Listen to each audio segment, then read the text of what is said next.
Baca-baca juga, konsul juga, dan banyak juga dari online, dari TikTok sekarang juga ada.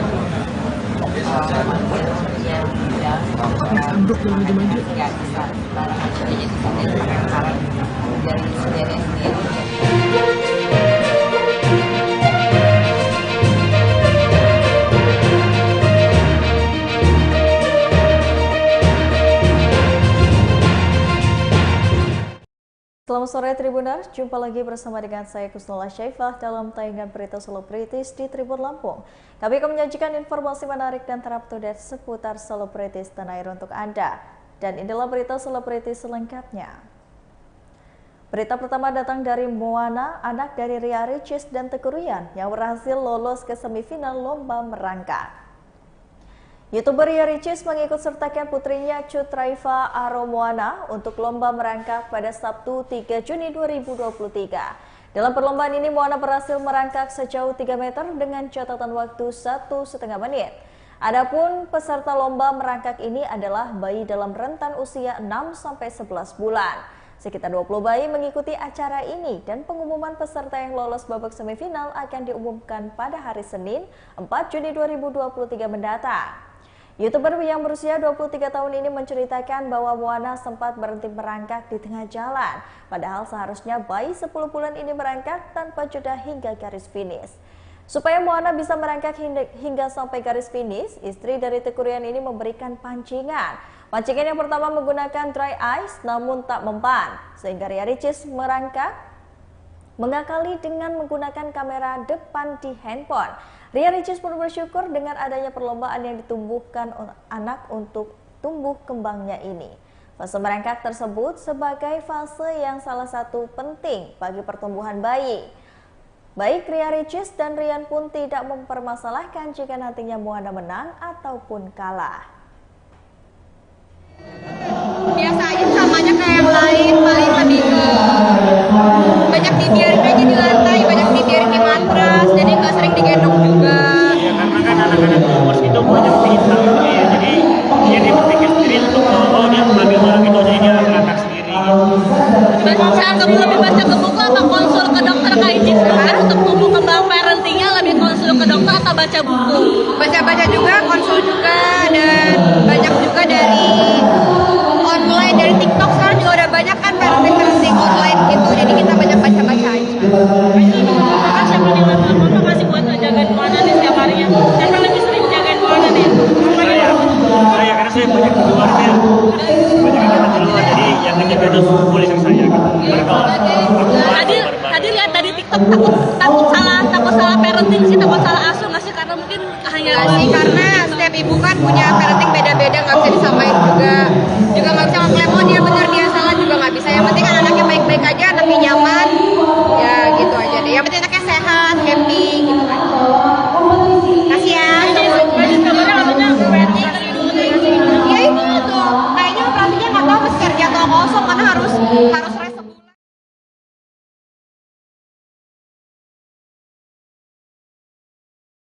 Lawan mainnya tersandung kasus video syur. Junior Roberts tak mau ikut campur soal permasalahan Rebecca Glover. Junior Roberts beraksi soal kabar lawan mainnya Rebecca Glover yang tersandung kasus video syur. Sebagaimana diketahui bahwa Junior Roberts dan Rebecca Glover ini merupakan lawan main untuk serial Moza Chico. Saat ditanya soal kondisi Rebecca Glover, kini Junior Roberts memilih untuk ikut mendoakan tanpa mau ikut campur. Junior mengatakan bahwa sejak kejadian yang menimpa sang teman, ia tak pernah berkomunikasi dengan Rebecca untuk bertanya soal hal tersebut. Soal tuduhan dirinya berselingkuh dengan Rebecca Glover, Junior memilih untuk tak mau menjawabnya. Ia menegaskan bahwa hubungan dengan Rebecca hanya sebatas teman, lawan main, dan teman. Rebecca Glover ternyata sudah pernah diperas oleh pelaku penyebaran video syur yang diduga dirinya. Berita ini pada 2022 lalu pelaku yang memiliki video syur mirip Rebecca Glover itu disebut adalah sudah mengancam kekasih dari Fadly Faisal. Selalu jalan dengan komunikasi yang lancar, apalagi kita kan emang di resort dan kita selalu kumpul untuk ngobrol masalah karakter gimana, ada perkembangan nggak, ada masukan dari salah satu, ada masing-masing itu kita benar-benar saling mengkoreksi. Di situ enaknya, jadi kita emang selalu komunikasi lancar. Soal ini sendiri dengan kasusnya si Rebecca ini tanggapannya seperti apa? Terus bagaimana sekarang hubungannya sama Sadri? Aku udah lama gak kontak. Tapi menurut si Junior sendiri ada Yusumi cukup mengganggu nggak sih? Sadis juga seperti itu. Nggak tahu ya, nanti aku nggak tahu kalau itu. Maksudnya kan emang kita di sini ya website, aku nggak terlalu fokus dengan yang itu. Emang aku promo ya promo saya sudah, jadi aku nggak mau ikut campur.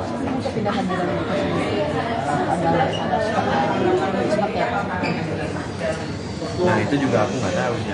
Aku benar-benar datang dan akhirnya cuma fokus dengan itu, ya udah. Aku belum sempat nanya-nanya ada apa dan sebagainya. Berita selanjutnya ada cerita kocak dari Dava Wardana yang syuting bersama dengan Adisti Zara. Aktor Dava Wardana terlibat dalam series komedi terbaru yang berjudul YOLO. Beradu peran dengan Adisti Zara, putra Marini Zumaris itu berbagi keseruan saat harus beradegan dengan pemain lainnya. Apalagi ini merupakan kali pertama Dava terlibat dalam proyek komedi. Bahkan pria 24 tahun itu sampai meminta maaf kepada pemain lainnya, yakni Dito Darmawan, Jessica Saina, hingga Michael Olin. Sebab Dava menyadari bahwa banyak adegan yang harus diulang karena momen kocak yang tak bisa dihindarkan. Sebagai informasi, serial YOLO atau You Only Live Once bercerita tentang perjuangan Dita, yakni yang diperankan oleh Adisti Zara yang menghadapi tantangan hidup usai divonis penyakit kanker. Dita nekat melakukan banyak hal yang tak biasa demi menikmati setiap momen terakhir dalam hidupnya, seperti membuat tato, berpesta setiap hari, hingga berkencan dengan 3 pria sekaligus. Nah, ini nih masalah-masalahnya yang kita pengen nanya sedikit ya. Tapi mungkin nggak boleh spoiler terlalu banyak. Yang mungkin kita nggak mau, ya benar juga ya. Kalau spoiler buat apa ya kan? Tapi pertanyaannya lebih ke pendalaman karakternya dan gimana caranya untuk bisa chemistry-nya terlihat dapat gitu barengan sama ketiga laki-laki ini. Banyak ya 3. Nah, 1, 2, 3. Sebenarnya kalau pendalaman karakter, untungnya sutradaranya itu Bu Nisa ya. Jadi aku ngeliat Dita itu YOLO-nya gimana Bu Nisa, karena dia orang ter-YOLO yang gue tahu. Jadi ini emang sengaja ditulis buat Bu Nisa direct kan. Terus kalau sama Dava, Michael, sama Jerome, kalau sama Jerome kita udah pernah satu project dan emang udah sempet ngobrol. Sama Dava juga. Yang baru kenal banget itu Michael. Tapi untungnya 3 cowok ini, jadi pas lagi menjalani proses syuting ini tuh aku lagi galau-galaunya. Jadi 3 lelaki inilah yang menghibur aku. Mereka rela nge-rap di depan aku biar aku ketawa. Ingat gak di ruangan Queen's Head? Mereka kayak dia nyuruh nggak sedih. Terus disitu aku main kayak so sweet banget ini bertiga. Dan kita kan syuting di Bali berempat kan. Di Bali berempat, kemana-mana berempat. Jadi ya untungnya kita solid lah gitu. Kalau sama Jessica, untungnya ini anak udah kayak ibu aku ya. Dia tuh orangnya keibuan banget dan pendengar yang baik, dan kita sahabatan sampai sekarang. Kenapa gue Terus nih pertanyaan kita yang terakhir sebelum kita ke Dava nih, soal adegan-adegan yang membuat lo harus melawan rasa takut lo. Tadi udah dibilang takut pantai, takut air laut, takut tinggi. Takut apa lagi? Tinggi. Iya, takut laki-laki sekarang. Gitu caranya. Tapi mungkin gimana cara lo sendiri untuk bisa melawan rasa takut lo dan untuk bisa membuat sebuah shot yang mantap gitu sampai Bu Saudara bilang, oke, next shot. Berarti udah aman tuh kan? Nah, jadi ini enaknya syuting sama Ibu Nisa itu, Bu Nisa pasti mastiin dulu lu berani apa enggak, lu yakin atau enggak, kalau enggak jangan dipaksain. Nah, tapi justru karena dikasih kepercayaan gitu, kan jadi mikir sendiri, ya tahu diri aja nggak sih kita dibayar di sini. Terus kayaknya kalau gue nggak ngelakuin ini demi karakter, kalau Zara sih nggak akan pernah mau ngelakuin semuanya. Entah itu G-swing, parasailing, apa segala macam. Dulu tuh aku sempat ke Bali untuk parasailing. Oke. Dan aku baru naik tiket turun, aku nggak mau. Nggak mau. Nah, terus ini kebetulan pas kita syuting parasailing itu anginnya lagi kenceng banget. Jadi benar-benar kayak sampai miring banget. Dan kenapa aku nangis? Itu benar-benar serem banget, Kak. Oke. Apalagi di kanan aku ada siapa? Kak Rais. Kak Rais megang kamera, dia satu tangan santai banget gini. Seru ya. Dan waktu itu kayak, ini gue pengen nangis tapi on cam, gak bisa. Pas turun langsung kayak aku nangis sakit hati banget, kayak gila dia tuh lama banget dibilangnya bentar gitu. Tapi karena aku ngerasa, ini aja gue bisa, masa yang lain gak berani sih. Yang paling menyeramkan buat aku adalah pas adegan di pantai. Harus berenang, aku kan gak bisa berenang ya, karena aku takut air, takut air laut kedalaman. Dalam. Dan itu kaki aku nggak napak, Kak, kan aku paling pendek di antara mereka semua. Mau ngapung juga aku nggak bisa, nggak ngerti gimana caranya. Jadi emang ada tim SAR yang jagain. Pas ombaknya udah mulai tinggi, karena kita dekat maghrib ya Bu, itu syutingnya. Jadi udah mulai. Udah mulai air pasang. Iya. Dan aku udah kayak nggak tahu udah berapa banyak minum air laut itu, tapi aku jadi tenang-tenang di sini. Jadi intinya itu ya, yang bisa kita ambil adalah ini karena diyakinkan sama Kes dan Bu Nisa.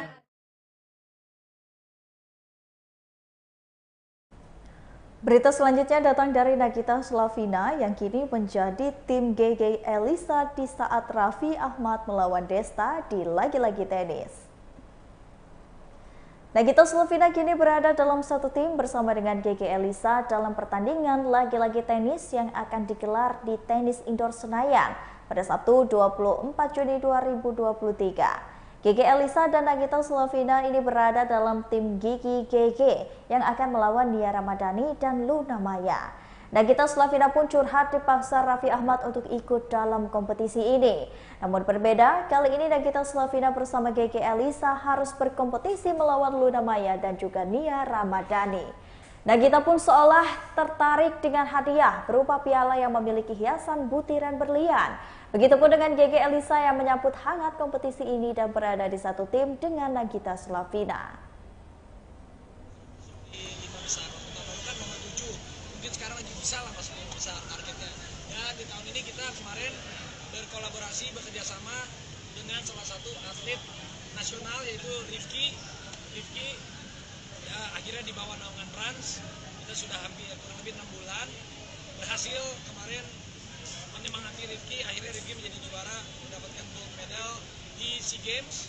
Alhamdulillah sebuah kebanggaan juga buat kita, dan Rifki akan kita support terus. Nah ini tahun ini aku bikin namanya lagi-lagi tenis, di mana memang sport dan entertainment harus digabungin. Dan ini tahun lalu antusiasmenya tiba-tiba tenis itu ramai banget. Aku juga gak nyangka pas tadi lawan Desta, padahal kita juga pemain amatir bukan, pemain profesional bukan, tapi ada selebritis yang main ya, tapi kita latihan bener. Akhirnya tiketnya kemarin 4.000 sold out di tenis indoor cuma dalam waktu 30 menit buat tiketnya. Terus yang nonton di YouTube Fitness itu 700.000 concurrent view, hampir 10 juta. Wah, kita melihat antusiasme lapangan tenis tiba-tiba full book di mana-mana, dan juga banyak komentar positif dari insan tenis ataupun semua teman-teman tenis. Akhirnya sekarang aku ngobrol sama Desta, ayo bro kita bikin lagi. Yaudah tapi gantian, Rans yang bikin, akhirnya kita bikin dengan penyajian yang berbeda. Kalau tahun lalu aku single sama Desta dan ada mix campuran. Kalau tahun ini aku double sama Dion Bioko melawan Desta dan Dikta. Nagita Slavina ceweknya dia sama juga Gigi juga melawan Nia Ramadhani dan Luna Maya. Tapi ini ada pertandingan di awal pembuka yaitu Super Extraordinary Charity Match, di mana nanti ada Mbak Yayu Basuki, Mbak Eni Wijaya, Chris Rukat, Rifki, ada pemain wheelchair tenis, ada mungkin Anton dan David Susanto, ada lagi beberapa surprise yang akan membuka acara kita dengan sangat seru. Dan hadiahnya ini luar biasa banget, belum pernah ada hadiah sport, bro makasih ya, belum ada hadiah sport itu trofinya berbentuk berlian, ada berliannya tuh berapa 5.000 butir bernilai 2 miliar. Itu yang piala bergilirnya adalah dari Passion Jewelry, itu hampir kurang lebih 2 miliar lah taburan berliannya. Jadi itu piala bergilirnya yang berbeda, jadi itu memacu kita semua. Apa makna dari piala bergilir itu sendiri? Ya piala bergilir itu ya kita Rans akan Jadi setiap tahun insya Allah kita akan buka terus tayangan ini. Sebenarnya ini adalah pembuka, habis ini kita mau bikin acara Olimpiade Selebriti. Jadi sinden di film terbarunya, Mas Ayu siapkan mental yang kuat. Mas Ayu Anastasia menceritakan pengalamannya menjadi seorang sinden di film layar lebar terbarunya, yakni Paku Tanah Jawa. Mas Ayu memerankan tokoh sinden cantik, yakni bernama Handini, mantan dari istri Lembu Klub 80-an yang mengatakan jika ia telah menyiapkan mental sebelum syuting Paku Tanah Jawa. Lanjut Mas Ayu, ketika nanti proses syuting, ia didampingi oleh orang pintar. Di sana juga disebut akan ada ritual khusus sebelum Mas Ayu memulai syuting sebagai sinden. Ada beberapa rangkaian adat yang akan mereka lakukan juga. Mental, fisik, kan? Sama menghilangkan segala ketakutan yang aku dengar tentang menjadi sinden. Apa sih ketakutan terbesar ke di cerita Mas Ayu? Sebenarnya gini, yang aku dengar itu sinden tidak berkata. Jadi makanya kenapa harus didampingi, karena banyak yang ada beberapa yang aku dengar itu ketika kita kosong, kenapa harus didampingi, dan asli itu akan tahu apakah itu yang benar, itu dengan ini atau yang lain. Tadi ini naikin berat badan sampai berapa nih? Naikin berat badan sampai berapa sih belum dikasih tahu, cuma ini sebenarnya aku udah naiknya udah lumayan banyak, kayak lagi stuck gitu kan, cuma ya udah makan. Saya tidak masih sekarang. Nanti masih. Tapi memang jadi peran sebagai sinden itu kan energi gitu, apalagi kan dengan tadi ada ular gitu, itu baru pertama kalinya, apalagi kan takut sih ya misalnya ular. Jijik sih ular Itu seperti apa sih? Apanya? Maksud dengan peran yang seperti ini kan rasa takutnya gitu seperti apa? Kemarin untungnya driver aku itu kan dia emang punya perempuan reptil, jadi karena dia tahu aku mau detik ini, jadi kemarin dibawa gitu untuk setidaknya memang bukan ular yang kita pakai buat syuting gitu, pasti akan lebih panjang dan lebih besar gitu kan, tapi setidaknya menghilangkan rasa takut, rasa karena apa, ketika kemarin ya kita belajar ketika kita megang ular itu kita harus ditekan gitu, dan ular itu tidak boleh lagi birahi, tidak boleh lagi kelaparan gitu. Jadi terus cara pegangnya itu kita nggak boleh pegang langsung dari pintunya, kita harus pegang satu jengkal dari kepala gitu. Jadi itu yang kemarin diajarin. Tapi kemarin di Instagram juga viral nih Kak, megang ular sampai ngalungin ular tuh gede banget. Itu gimana sih Kak? Ular Wellington ya, dia ular Wellington, tapi yang aku pernah sangka yang Batam gitu. Itu aja udah berat, jadi kebayangkan nanti pas kita di lokasi itu kan mau pakai ularnya pasti yang gede, karena ada beberapa ular kan, itu yang kita pakai, dan ada adegan lagi di itu dan segala macam. Seberapa takut sih Kak kamu sama ular nih? Itu lebih kayak geli ya, geli karena kulitnya itu gitu loh gitu. Ya itu balik lagi gitu, sampai aku pengen memalitas gitu, gimana caranya aku untuk melawan ketakutan aku sendiri. Sampai ke sekolah belum sih Kak mungkin gitu dong, menaklukkan takut atau seperti apa gitu? Ya dihadapi. Kalau sinden itu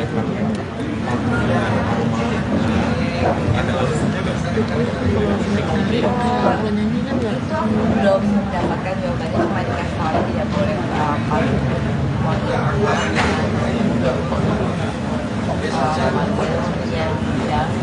ambruk dan maju-maju. Nggak bisa sembarangan. Jadi sinden pakai saran dari sindennya sendiri, dia bilang saya tidak bisa langsung, saya nggak bisa by grooming, saya harus kasih tahu kamu secara langsung. Mas Ayu belajar untuk nyanyi sinden juga masih? Oh iya. Itu tekniknya gimana? Belajar khusus atau? Itu besok dalam 1 hari itu aku akan dilakukan.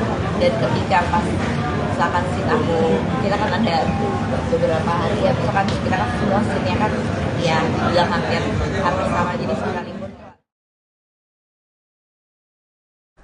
Baiklah Tribuners, setelah tadi berita selebritis di Tribun Lampung bersama dengan saya Kusnola Syaifah.